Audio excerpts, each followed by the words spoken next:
Okay, let's unpack this. Imagine you are watching a prominent world leader on television, Okay. and they are looking directly into the camera, broadcasting a message straight to the civilians of an adversarial country. Right, directly to the people. Exactly. They are urging those people to rise up, to protest their government, and they make a very specific, like a very bold promise. They literally say, take to the streets, we will protect you. Which is a massive guarantee to make on international television. It is.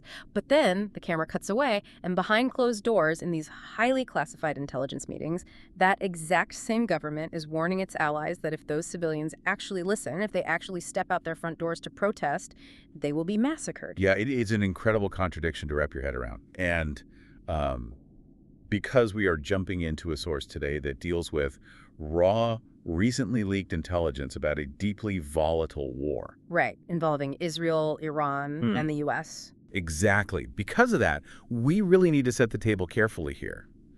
Our goal today isn't to take a side or, tell you who is right and who is wrong. Absolutely not. We are simply going to lay out exactly what these leaked documents say.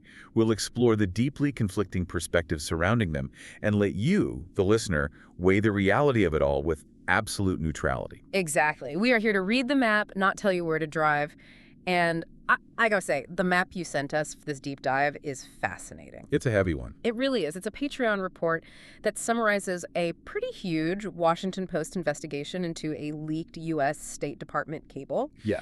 And the contrast it reveals between, what is being said to the public and what is being whispered in the war room is staggering. So let's start with that public message because the imagery is just incredibly vivid. Right. Israeli Prime Minister Benjamin Netanyahu released this video message directed directly at the Iranian people. And the timing of that video is a crucial piece of the puzzle here. Oh, yeah. It was released right around the Chaharshanbe Suri Fire Festival, right in the lead up to Nowruz, which is the Persian New Year. Right, and these are massive cultural moments. Huge. These are times when people are already gathering, they're already out in the public square celebrating. And historically, in Iran, public gatherings can very quickly pivot into anti-government demonstrations. Yes, the kindling is already there. So in this video, Netanyahu kind of seizes on that momentum. He urges Iranians to take to the streets.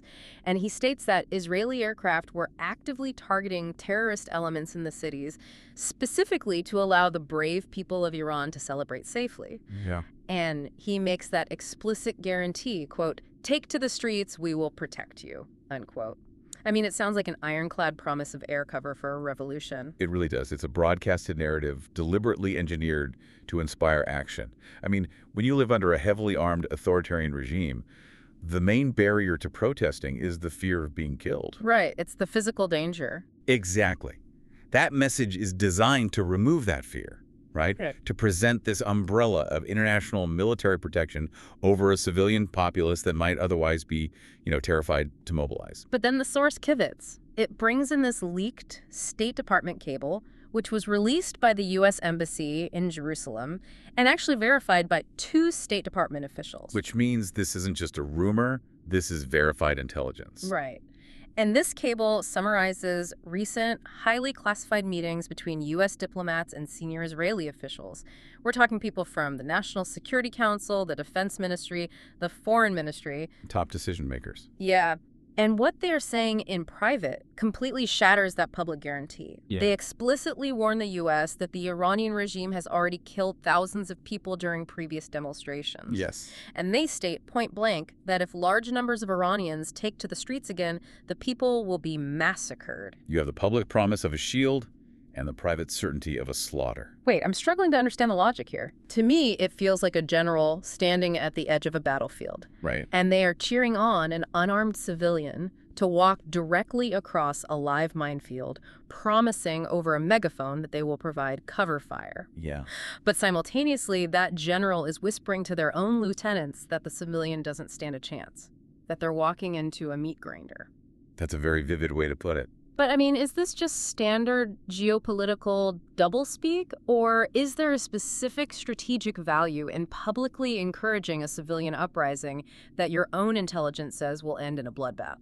What's fascinating here is the tactical dissonance at play. When we look at statecraft, particularly in the middle of a hot war, Public statements and private intelligence are often serving two entirely different masters. So basically, saying one thing to the cameras and doing the exact opposite in the war room. Precisely. The public message, that encouragement to protest, Mm-hmm. is a form of psychological warfare. Okay, how so? Well, if you can convince civilians to rise up, you force the adversary's government to turn its attention inward. The regime suddenly has to expend massive resources on internal security, police deployments, crowd control. Oh, I see. Which distracts them from the external war. Exactly. It also projects an image of profound internal vulnerability to the rest of the world. But the private warnings detailed in the cable show a clear-eyed, unsentimental understanding of the ground truth. They know exactly what's going to happen. Yes, Israeli officials know exactly what the Iranian government's capacity for violence is. Yet the source notes that despite forecasting a massacre, these officials still actively urge the United States to prepare to support the protesters should an uprising materialize. Wow. It is a strategy that attempts to weaponize civilian dissent while being fully aware of the catastrophic human cost that dissent will likely incur. That is heavy. But if the Israeli military is absolutely certain a massacre is inevitable, they must have hard intelligence showing the Iranian security apparatus is still fully functional. They do. Let's look at what the cable actually says about the people who would be doing the massacring. Like, what is the raw intelligence assessment of the Iranian government's current strength? Well, the intelligence assessment is unambiguous. Yeah. And frankly, it contradicts a lot of the optimistic narratives you might hear in the news right now. Right. According to the cable, Israel's assessment is that the Iranian regime, quote, is not cracking. It goes on to state that the regime is heavily entrenched and is prepared to fight to the end. Not cracking. And the context surrounding that assessment is just wild. They aren't saying this during a period of peace. No, not at all. This resilience is being noted despite unprecedented external pressure. We are talking about weeks of relentless U.S. and Israeli airstrikes. Yes. But even more significantly, this assessment comes immediately after the massive February 28 assassination of Iran's supreme leader, Ali Khamenei. Which is a monumental geopolitical earthquake. Right. You are talking about the absolute apex of the country's political, military, and religious hierarchy being violently removed from the board. Here's where it gets really interesting to me, though. If the supreme leader has just been assassinated, literally the guy who holds the entire system together, and the country is actively being bombed by foreign militaries, how is the main military force still holding on? It's a great question. How does a government prepare to fight to the end when the top of the pyramid has just been chopped off? The answer lies in a specific group highlighted in the cable, the Islamic Revolutionary Guard Corps, or the IRGC. Okay. The cable notes that despite the assassination, the IRGC still has the upper hand. And to understand how a regime survives a decapitation strike like that, you have to understand that the IRGC isn't just a traditional army. What do you mean? Think of the IRGC not as a standard military force, but as a ruthless corporate monopoly that essentially owns the state. A corporate monopoly. How so? They don't just sit in barracks waiting for orders. The IRGC controls massive sectors of the Iranian economy. Wow, I didn't realize that. Yeah, they control the supply chains, the telecommunications networks, the major infrastructure projects, and all the internal police forces. So they are literally woven into everything. Exactly. Even if the CEO of the company, the supreme leader, is suddenly removed, the company's middle managers still control the banks and the roads. Right. And those middle managers are fanatically loyal to the survival of the corporation because their own wealth, power, and lives depend on it. That makes a lot of sense. When a massive leadership vacuum occurs, a deeply embedded apparatus like the IRGC doesn't just dissolve into chaos. They violently protect their assets. They are designed to maintain their grip on power and suppress internal threats, regardless of who is sitting in the top chair. Okay, so you have this deeply entrenched monopoly in the form of the IRGC, heavily armed and ready to crush dissent. Right. And on the other side, you have foreign governments publicly encouraging civilians to rise up against them. When these private assessments leak, they hit the very people being asked to protest. Yes, they do. Let's look at the real-world fallout of this leak, because the source gives us a really stark window into how regional experts are reacting to this double messaging. Yeah, leaked documents like this force everyone to confront the machinery behind the curtain. It strips away the polished PR rhetoric and leaves you with the raw mechanics of the war. Exactly. The source brings in Narges Bajogli, an Iran expert at Johns Hopkins University, and her perspective really highlights the human toll here. She makes a very compelling point. She does. She points out that the Iranian diaspora and the citizens inside the country are already deeply skeptical of Israeli intentions, but this specific leak acts as a massive accelerant to that mistrust. Of course. She argues that this dual messaging will be seen by many as incredibly insensitive and exploitative of Iranian lives, and she explicitly states that people will feel profoundly betrayed by this intelligence assessment. The concept of betrayal she mentions is vital to understand here. How so? Imagine you are an Iranian citizen, right? You are contemplating risking your life and the lives of your family by walking into the street to protest. Yeah. You might do it if you genuinely believe international air cover is coming. But reading a leaked cable that says the people urging you to protest already mathematically factored your death into their strategy. It's just brutal. It's the psychological toll of realizing that your potential sacrifice is being viewed primarily as a tactical distraction for the adversary, rather than a genuine push for your liberation. Right, but the source also lays out the official rebuttal, which is important for understanding the full scope of the narrative. Yes, we need to look at both sides. When the Israeli embassy in Washington was pressed on this leak and all the criticism surrounding it, they didn't back down. Not at all. They maintained that Israel is completely focused on eliminating the regime's military capabilities, and that doing so is ultimately for the benefit of all. So what does this all mean for the listener trying to parse this? It's a clash of fundamental perspectives. Yeah. I mean, we have a government claiming their military actions benefit everyone, while regional experts argue it's a profound betrayal of the very civilians being asked to rise up. How do these leaked documents change the geopolitical chessboard? If we connect this to the bigger picture, leaked cables fundamentally alter how the public perceives international relations. Okay. We are usually presented with a highly sanitized version of diplomacy, right? Polished speeches about freedom, human rights, and democratic protection. Yeah, the stuff that makes the evening news. Exactly. But a leak forces us to look at the cold, utilitarian calculus of war. We hear the phrase geopolitical chessboard a lot, but this leak shows what it actually means. Which is what? The pieces on the board are human beings. And sometimes, state actors determine that sacrificing a row of pawns is the only mathematical way to trap a king. It removes the illusion of pure altruism from the conflict. That is a dark way to look at it, but it makes sense based on the documents. And this isn't just happening in a vacuum of PR spin and diplomatic cables, right? No, absolutely not. This diplomatic drama is unfolding against a backdrop of severe, rapidly escalating violence.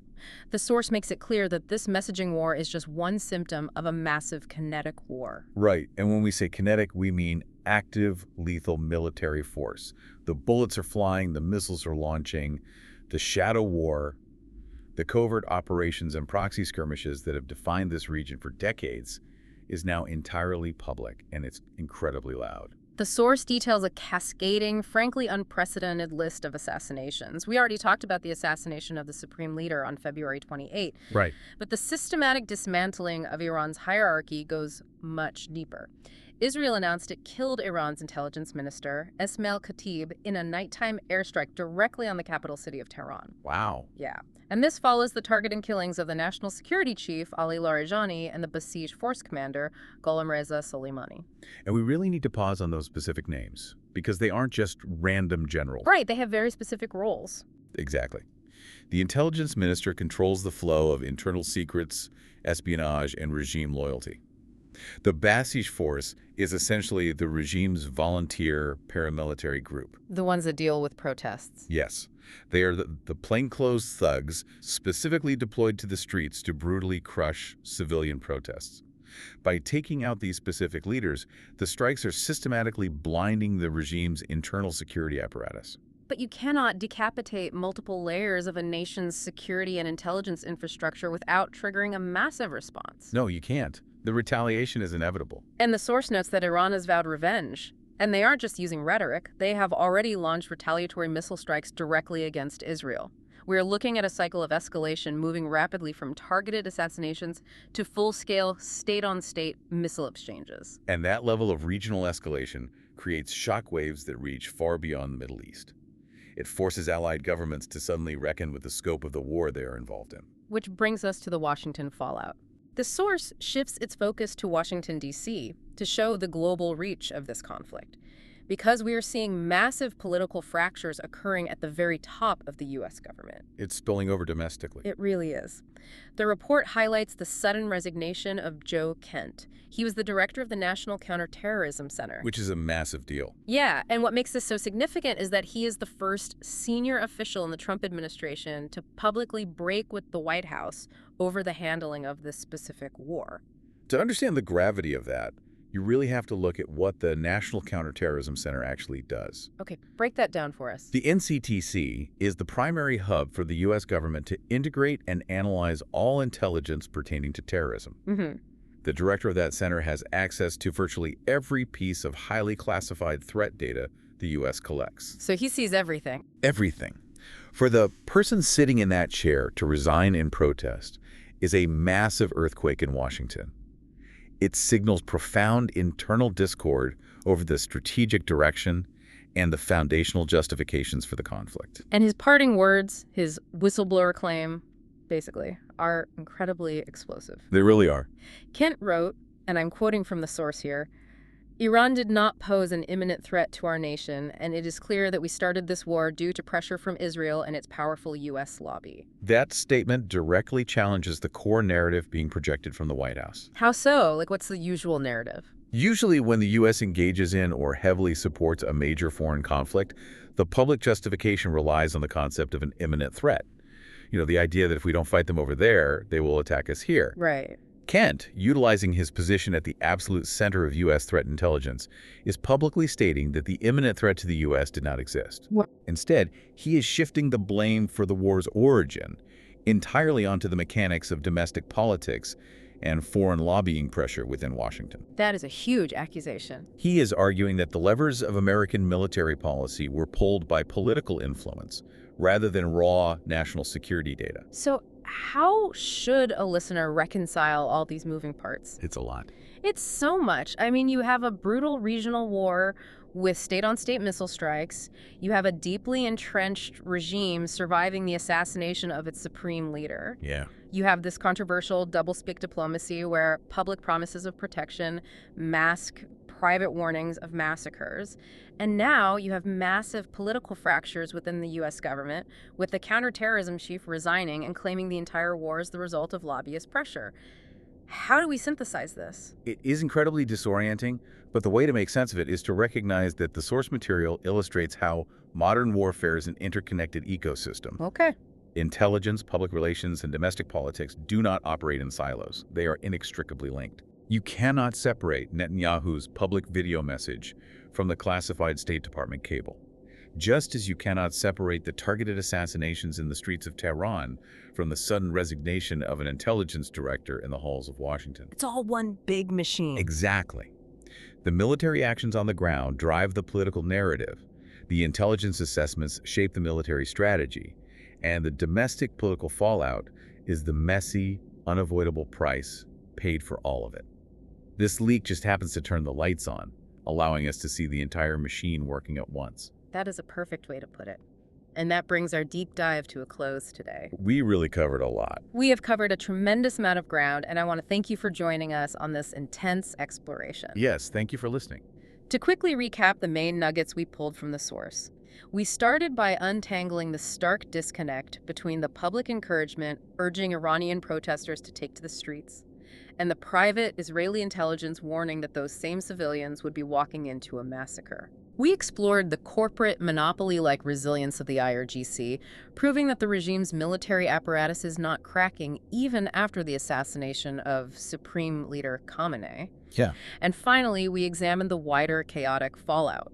The targeted killings of key intelligence and Bashi commanders, the retaliatory missile strikes, and the explosive resignation of Joe Kent in the U.S., who pointed to political lobbying, not imminent danger, as the catalyst for the conflict. It is a lot to process, and this raises an important question, something I want you to mull over as you step back into your day. Let's hear it. When a nation-state uses the explicit promise of military protection to publicly encourage a civilian uprising, while privately, in classified rooms, acknowledging that those civilians will almost certainly be slaughtered, how does that permanently alter the future of global revolutions? Wow. If the guarantee of international protection is revealed to be a mere tactical tool designed to distract an enemy, will civilians living under oppressive regimes ever trust the outside world to have their backs again? That is the thought we leave you with today. The next time you see a prominent leader looking into a camera, promising cover fire for civilians walking into a minefield, you now know to ask what they are whispering to their lieutenants once the cameras turn off. Keep questioning the sources you read, keep looking for the private reality behind the public message, and thank you, as always, for taking this deep dive with us.